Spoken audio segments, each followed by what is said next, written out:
ನಮಸ್ಕಾರ ಸ್ನೇಹಿತರೆ, ಲಕ್ಷ್ಮಿ ವಿಲೇಜ್ ಕುಕಿಂಗಿಗೆ ಸ್ವಾಗತ. ನಾನು ಇವತ್ತು ಸ್ಪೆಷಲ್ ಬಾಳೆಹಣ್ಣು ಚಟ್ನಿ ಮಾಡೋಕ್ಕಾಗಿ ಬಂದೀನಿ. ಬಾಳೆಹಣ್ಣು ಚಟ್ನಿ ಮಾಡೋದು ಹೇಗೆ ಅಂತ ತೋರಿಸ್ಕೊಡ್ತೀನಿ. ಅದಕ್ಕೂ ಮೊದಲೇ ನನ್ನ ಚಾನಲ್ಗೆ ಲೈಕು, ಶೇರು, ಕಮೆಂಟ್ ಮಾಡಿರಿ, ಸಬ್ಸ್ಕ್ರೈಬ್ ಆಗಿರಿ, ಬೆಲ್ ಬಟನ್ ಹೊಡೀರಿ. ಮತ್ತೆ ತಡ ಮಾಡೋಣ ಬರ್ರಿ ಚಟ್ನಿನ. ಹಂಚು ಬಿಸಿ ಮಾಡ್ಕೊಂಡು ರವೆ ಹುರ್ಕೋಬೇಕು. ಇದನ್ನು ಹುರಿಬೇಕಾದ್ರೆ ಒಂದು ದೊಡ್ಡ ಚಮಚ ತುಪ್ಪ ಹಾಕ್ಕೋಬೇಕು.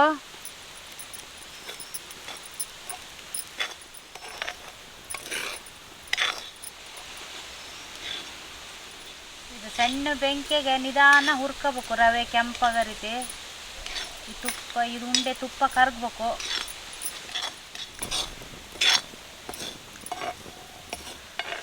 ನೋಡ್ರಿ, ಈ ಥರ ಹುರಿತಾ ಹುರಿತಾ ಕೆಂಪಾತು ರವೆ. ಈ ಥರ ಹುರ್ಕೊಂಡ್ಮೇಲೆ ಇಳಿಸಿಡ್ಕೋಬೇಕು.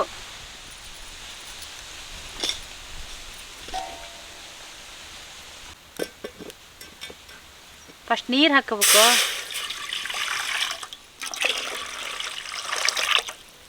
ಇದು ಕರಿ ಬಾಳೆಹಣ್ಣು, ಯಾವ ಬಾಳೆಹಣ್ಣಾದರೂ ತಗೋಬೋದು. ನಾನೊಂದು 5ರಿಂದ 6 ಹಣ್ಣು ತಗೊಂಡಿನಿ ಒಂದು ಅರ್ಧ kg ರವೆಗೆ. ಇದನ್ನು ಸಣ್ಣ ಕಟ್ ಮಾಡ್ಕೋಬೇಕು. ಕಟ್ ಮಾಡ್ಕೊಂಡು ರವೆಗೆ ಹಾಕಿರಾತು.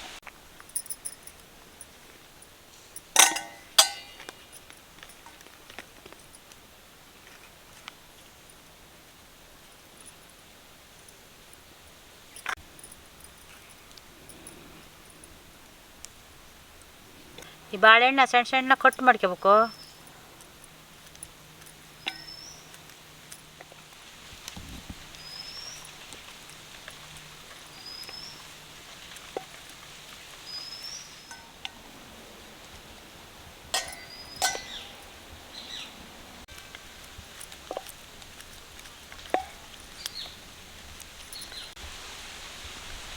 ನೀರು ಕುದಿತೈತಿ. ಕುದಿಯೋ ಹಂತಕ್ಕೆ ಈ ಹುರಿದಿಟ್ಟು ರವೆ ಹಾಕ್ಬೇಕು ನೀರಿಗೆ.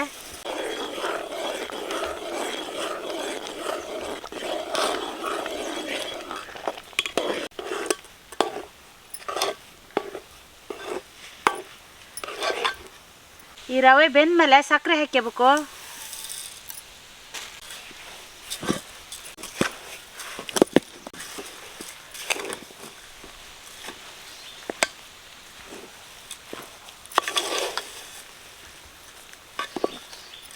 ಹೆಚ್ಚಿಟ್ಟು ಬಾಳೆಹಣ್ಣು ಇದಕ್ಕೆ ಹಾಕ್ಕೋಬೇಕು.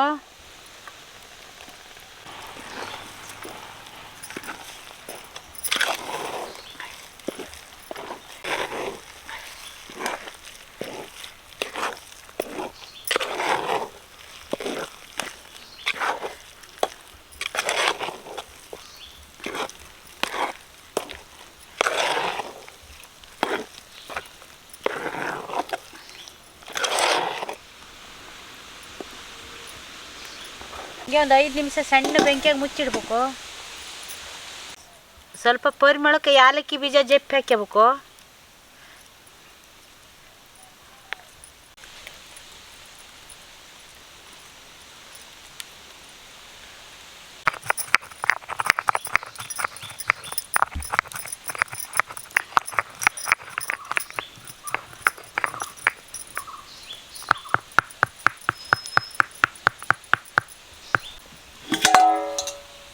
ಯಾಲಕ್ಕಿ ಪುಡಿ ಹಾಕಬೇಕು.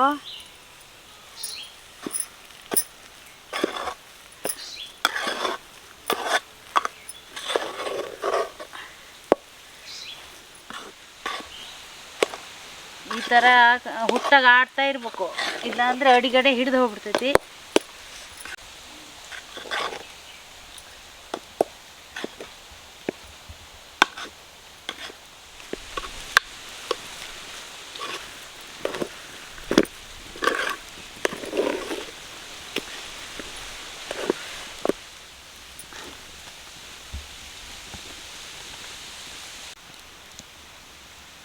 ನೋಡಿದ್ರಲ್ಲ ಬಾಳೆಹಣ್ಣು ಸೇಕಣೆ ಮಾಡೋದು ಹೆಂಗೆ ಅಂತ. ಇದು ನಾವು ಮನೆಗೆ ತಿನ್ನೋದಾದರೆ ಇದೇ ಥರ 3 ಕುಲ ಹಾಕಿ ಮಾಡೋದು. ಈಗ ಇದು ಸತ್ಯಕತೆ ಪ್ರಸಾದದ ಥರ ಆಗೈತಿ. ಅದನ್ನು ಮಾಡೋದಿಲ್ಲ, ಯಾಕಂದರೆ ಅದಕ್ಕೆ ಜೇನುತುಪ್ಪ ಹಾಲು ಹಾಕಿ ಪೂಜೆ ಟೈಮಿಗೆ ಮಾಡ್ತಾರೆ. ಅದು ನಾವು ಮಾಡಲ್ಲ, ಭಟ್ರು ಮಾಡ್ತಾರೆ. ಇದು ನಾವು ಮನೆಗೆ ತಿನ್ನೋಕ್ಕೋಸ್ಕರ ಈ ಥರ ಮಾಡೋದು. ಬಾಳೆಹಣ್ಣು ಸೇಕಣೆ ಅಂತಾರೆ ಇದಕ್ಕೆ. ಇದಕ್ಕೇನೆ ಜೇನುತುಪ್ಪ ಹಾಲು ಹಾಕಿದರೆ ಮಹಾಪ್ರಸಾದ ಆಕೈತಿ. ಇದು ನಾನು ಹಾಗೆ ಮಾಡೀನಿ. ಈಗ ಇದು ಬೆಂದಿದೆ, ಇಳಿಸಿ ಟೇಸ್ಟ್ ನೋಡ್ತೀನಿ, ಹೇಗೆ ಹೇಳ್ತೀನಿ.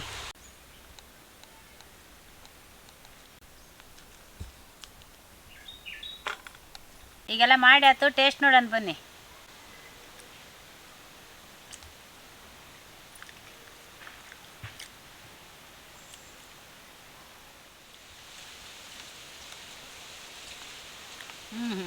ಬಾಳೆಹಣ್ಣು ಸೇಕ್ನಿ ಸೂಪರ್ ಆಗೈತಿ. ಬಾಳೆಹಣ್ಣು ಸೇಕ್ನಿ ಮಹಾಪ್ರಸಾದ ತಿನ್ನಂಗೆ ಆಕತಿ. ಜೇನುತುಪ್ಪ ಹಾಲು ಒಂದು ಹಾಕ್ನಿಲ್ಲ, ಅದು ಸಖತ್ತಾಗೈತಿ. ಯಾಲಕ್ಕಿ ಬೀಜ ಸ್ಮೆಲ್ಲು ಸಖತ್ತಾಗೈತಿ. ನೀವು ಯಾವಾಗಾರು ಈ ಥರ ತಿಂದಿದ್ರಾ? ನೀವು ಈ ಥರ ಬಾಳೆಹಣ್ಣು ಸೇಕ್ನಿ ತಿಂದಿದ್ದರೆ ಕಮೆಂಟ್ ಮಾಡಿರಿ. ಹಾಗೆಯೇ ನನ್ನ ಚಾನೆಲ್ಗೆ ಲೈಕು ಶೇರು ಕಮೆಂಟ್ ಮಾಡಿರಿ, ಸಬ್ಸ್ಕ್ರೈಬ್ ಆಗಿರಿ, ಬೆಲ್ ಬಟನ್ ಹೊಡೀರಿ. ಮುಂದಿನ ವಿಡಿಯೋದಲ್ಲಿ ಸಿಗ್ತೀನಿ.